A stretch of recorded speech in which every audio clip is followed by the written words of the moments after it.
Welcome back. We've had Ashley Ray on the show many times in the past to talk about the foster movement, but along with Ashley today, we've also got Mrs. Red River Valley International 2020, Melissa Ernst, to talk about how both of their platforms are working in sync. You're definitely in sync today with what you just created here in the studio. So to both of you, thanks so much for being here. Thanks for having us. For people that maybe haven't seen you on before, remind us about the foster movement. Okay, please. so the Be a Foster movement was launched last year by my husband and I. We are foster parents, and the whole idea behind it is just creating conversation and understanding around the impacts of foster care and the increasing need for loving foster families. And ultimately, three things that we want to do with it. Number one, eliminate those misconceptions about foster care and create realistic expectations of that experience.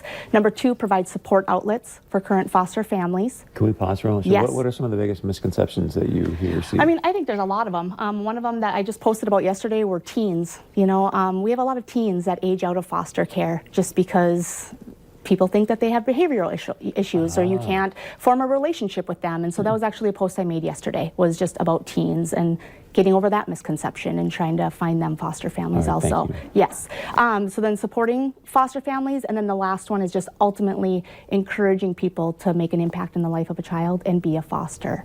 So that support piece is really where Melissa's platform comes in our collaboration together. And it's just this idea that we're encouraging people to be foster families, but then once they are, we need to provide them with that support, right? Because that burnout rate is so high and we need to retain those families and provide them with that support. So that's where the fostering positive mentorship relationships comes into play. So let's talk about your platform. How do you guys sync together? Well, my platform is twofold. So first of all, modeling for other foster families what it looks like to have a positive mentorship relationship between foster family and biological family.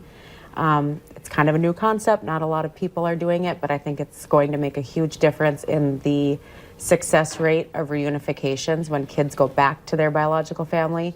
If the foster family can form a positive relationship, then we can help support them when the kids go back into the home with them. So describe how you're doing that and sort of what that looks like. So for me, so far, I always initiate the conversation with biological moms usually, but families. And it looks really like in the beginning, just basically wiping away all your judgment that you may have, which is probably the hardest part, and realizing that there's enough people judging them.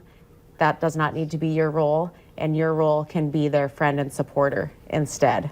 And once you kind of free yourself from that judgment, it makes it a lot easier to open yourself up to a friendship with that person. Do you find the biological parents being grateful for what you're trying to do? Or are they like, hey, wait a second, that's my kid? Or what's the experience like? Initially, that's one of the first barriers to break through, is to help them understand that you're there to fill the gap. You're not there to take their child.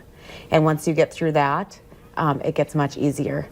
So I always start the conversation with that, basically. I'm here to fill the gap. Yeah, and every relationship is different. You know, Yes. some parents are going to feel that way, and some are going to see you as an ally right from the beginning. I just think every family is different, every situation is different. So, yes. So what are some of the keys to building that relationship so that they see you as an ally? I think the main keys are just coming across as a non-judgmental person and letting them know that you believe in them, you believe in their ability to be a great parent, and that you can plan to continue to support them throughout this journey, and that if you can work together, everything will go more smoothly. And that has been my experience personally. I'm living it, and I have great relationships with most of my foster kids as parents. And they didn't all start out great. Right. But like any relationship, with a little bit of work and patience, things can go that way, and it makes a big difference. So are you dealing with parents that are having typical like issues? Are they incarcerated? Like help people understand what. Every family is different. Some are incarcerated. Some maybe just weren't able to adequately provide care for their child at that time, and so they need that little reset time for a family, like a foster family, to come in and provide their care with their child with that care and that love and that support. But again, ultimately, providing them with support too. You know, so many times we say it's about the foster child, and it is, first and foremost it is, but the ultimate goal with foster care is reunification with the birth family, and that's what we need to work towards. Is that always possible? No, it's not, because again, every situation is different. Children are in the system for many different reasons, but the most common is neglect. Just for various reasons, parents can't provide that support, and we are here to try to help that and encourage that. So that is the biggest part, I would say, of your platform. It is. And then the second piece of that is just the relationship between foster family and foster family. 'cause Also there's a need. important. Yeah. My experience as a new foster mom was that it was a pretty lonely place to be. Most of your friends are not doing foster care. They're just simply probably not going to really understand the things that you're going through. Yeah. So Ashley and I are working together now to try to create that community within our community so that new and old foster moms, dads, families have each other as a network of support, because we know that something like 60% of foster families drop out within the first 2 to 3 years of doing foster care. And Because there's a burnout. I just and- personally think they don't have a lot of support. And for me, the best support has come from other foster parents. And so we're trying to create that community. Great idea.